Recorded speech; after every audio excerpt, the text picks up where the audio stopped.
Assalamualaikum warahmatullahi wabarakatuh. Alhamdulillahirrahmanirrahim. Sampai saat ini kita masih diberi kesehatan, kelapangan waktu, hingga kita bertemu kembali di tahun ajaran baru, tahun ajaran 2020-2021. Perkenalkan, nama Ibu Yuni Andriani Siregar, berasal dari Universitas Negeri Medan dengan program studi pendidikan kimia. Di sini Ibu akan mengajar IPA. Kelas 1 akan dibimbing oleh beberapa guru. Kelas 71 sampai 72 itu ada Ibu Respi. Kelas 73 74 itu ada Ibu, dan 75 sampai 79 itu ada Pak Syahrun. Adapun materi yang akan kita pelajari dalam semester 1, khususnya pada bab 1 itu adalah objek IPA dan pengamatannya. Apa saja objek IPA dan pengamatannya itu? Bisa kita lihat.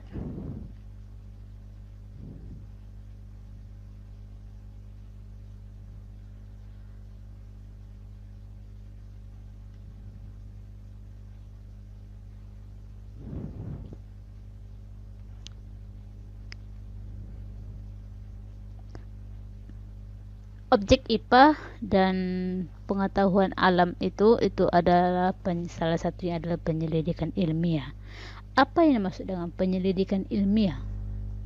Penyelidikan berasal dari kata selidiki. Apa yang terlintas dalam benak-benakmu sekalian dengan kata menyelidiki? Cukup dijawab dalam hati, dirasapi. Kemudian kita akan masuk poin kedua, bagaimana cara mempelajari lingkungan sekitar. Artinya begini, dalam penyelidikan ini coba kita amati dan bayangkan kita bagaimana menyelidiki bagaimana lingkungan sekitar ini. Kali ini coba diresapi kembali ya. Dalam penyelidikan ilmiah itu ada proses-proses yang perlu dilakukan. Pertama, dalam proses penyelidikan ilmiah itu adalah satu, mengamati. Mengamati di sini ialah mengamati suatu benda yang akan kita jadikan objek penelitian kita. Bisa jadi sebuah bunga kita atau ikan dan sejenisnya. Seperti ini gambar itu, berapa contohnya banyak penyelidikan seorang siswa sedang mengamati entah bulan atau bintang lah itu ya kan, dengan menggunakan alat.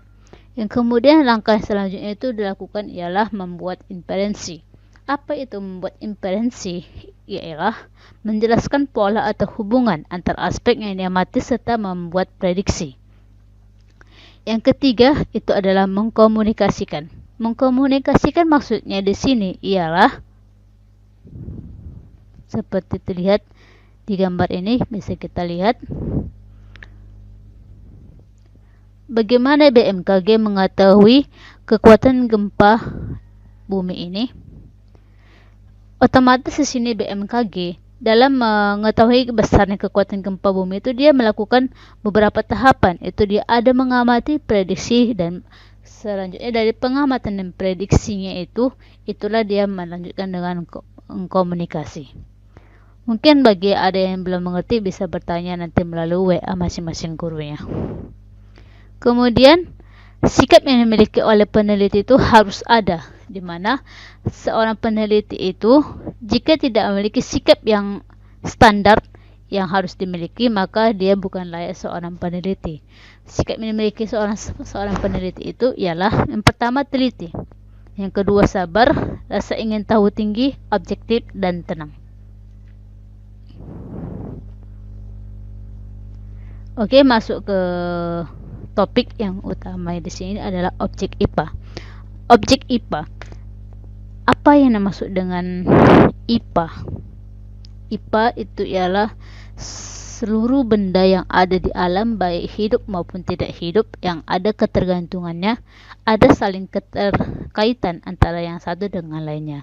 Sedangkan objeknya itulah benda. Jadi objek IPA itu ialah seluruh benda di alam dengan segala interaksinya untuk dipelajari pola-pola keteraturannya.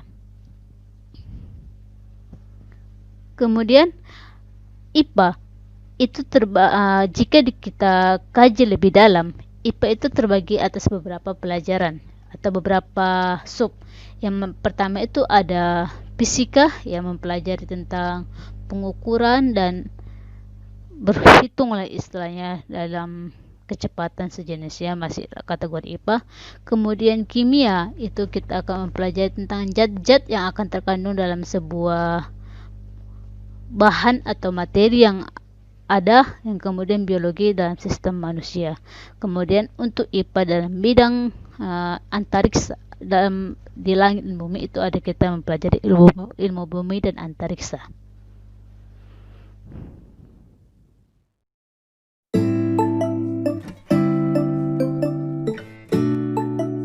Next, masuk ke pertemuan kedua dalam minggu pertama.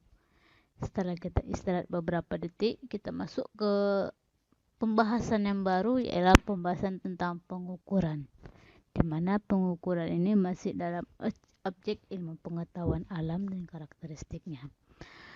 Pengukuran ialah sebuah aktivitas yang dilakukan untuk mengetahui berapa besaran dalam sebuah benda atau sejenisnya. Sifat dalam mengetahui berapa panjangnya suatu benda itu adalah mengukur.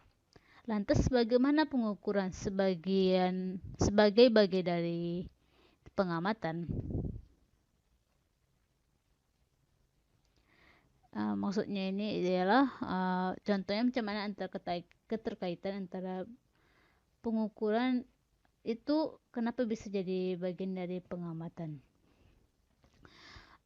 Di sini membandingkan suatu besaran yang diukur dengan besaran sejenisnya, itu yang dipakai itu adalah disebut dengan satuan. Contohnya, ketika kita mengukur panjang, maka satuan panjang itu adalah sentimeter. Sentimeter ini adalah yang disebut dengan satuan. Contohnya kayak dari gambar ini, seorang anak sedang menghitung meja dengan menjengkal tangannya. Jadi untuk satuannya itu adalah 5 jengkal. Contohnya berarti satuannya itu adalah namanya jengkal, atau mungkin ada bahasa lain istilahnya kalau bahasa daerah tertentu, tapi yang saya tahu hanya adalah sebagai bahasanya itu adalah jengkal.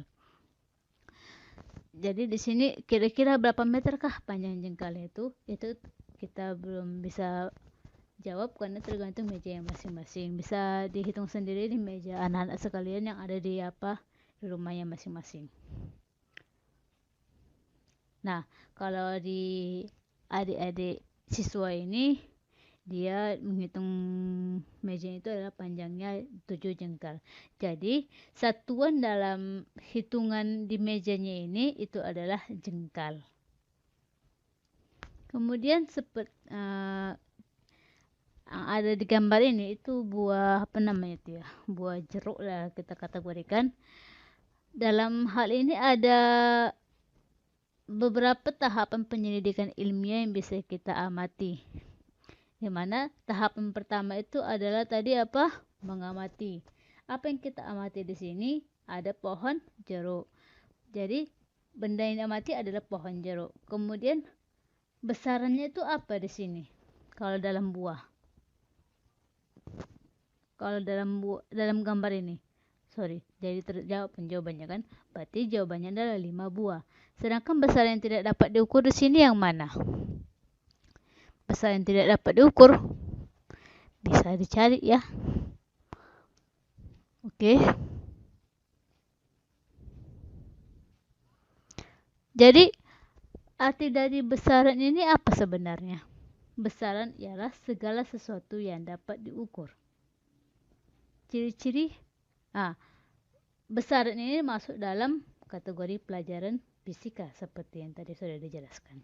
Jadi ciri-ciri besaran fisika itu apa? Pertama, fisika itu ciri-cirinya dapat diukur, memiliki satuan, dan dapat dinyatakan dengan angka. Dalam besaran ini itu dia ada besaran pokok, besaran turunan, besaran skalar, dan besaran vektor. Nanti akan dijelaskan di slide selanjutnya.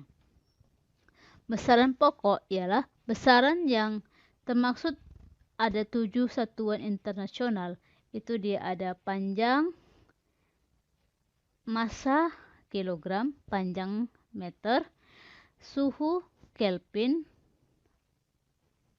dan kuat arus itu adalah ampere, waktu sekon, dan intensitas cahaya itu adalah mol dan intensitas cahaya. Nah, seperti tadi mungkin kurang jelas, bisa dilihat dalam tabel ini. Besaran pokok ia dengan satuan dalam sistem internasional atau SI. Itu ada nama-nama besarannya, itu adalah panjang, satuannya meter, ukurnya adalah berupa penggaris atau bisa kita buat roll dan sejenisnya. Kemudian ada nama besaran selanjutnya adalah massa. Satuan dari massa untuk internasionalnya adalah kilogram dengan alat ukur neraca. Kemudian ada yang ketiga adalah waktu, nama besarannya. Satuannya adalah sekon atau detik dengan alat ukur adalah stopwatch. Kemudian yang keempat ada suhu. Satuan dari suhu itu adalah untuk sistem satuan internasionalnya itu adalah Kelvin. Alat ukurnya adalah termometer. Kuat arus itu adalah ampere dengan alat ukur amperemeter. Kemudian jumlah zat, satuannya adalah mol, itu alat ukurnya. Kita menggunakan, kalau ini di kimia itu dengan menggunakan sistem, nggak ada alat ukur sebenarnya, tapi dengan perhitungan. Kemudian yang ketujuh adalah intensitas cahaya dengan satuan kandela, alat ukurnya light meter. Contohnya kita dalam kehidupan sehari-hari, dalam gambar ini itu bisa kita lihat, Bu, saya mau beli beras 2 kg saja ya, Bu. Berapa kilo, Neng? 2 kg saja. Maka besaran apa yang ada di sini yang Anda ketahui, para siswa-siswi sekalian? Ya, besaran yang ada di sini adalah besaran pokok dengan satuannya. Apa besarannya itu? Besaran itu adalah massa. Dengan satuan internasionalnya adalah 2 kg. Massa yang di sini mau dibeli, dia adalah massa dari beras tersebut. Kemudian di sini untuk tugas siswa itu adalah Arik diminta ibunya untuk membeli gula di warung. Penjaga warung menimbang gula menggunakan alat timbangan 1 kg dan 250 gram. Yang A, alat ukur apa yang digunakan untuk penjaga warung menimbang gula? Kemudian B, apakah yang dilakukan penjaga, yang kedua soalnya itu, apakah yang dilakukan penjaga warung dalam pengukuran tersebut? Yang ketiga, apakah yang diukur, berat atau massa? Yang keempat, sebutkan nama besaran, nilai besaran yang diukur dengan satuan. Soal yang dibacakan tadi adalah tugas untuk hari ini. Terima kasih.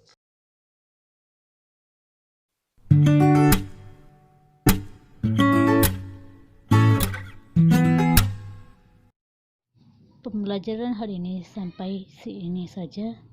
Assalamualaikum warahmatullahi wabarakatuh.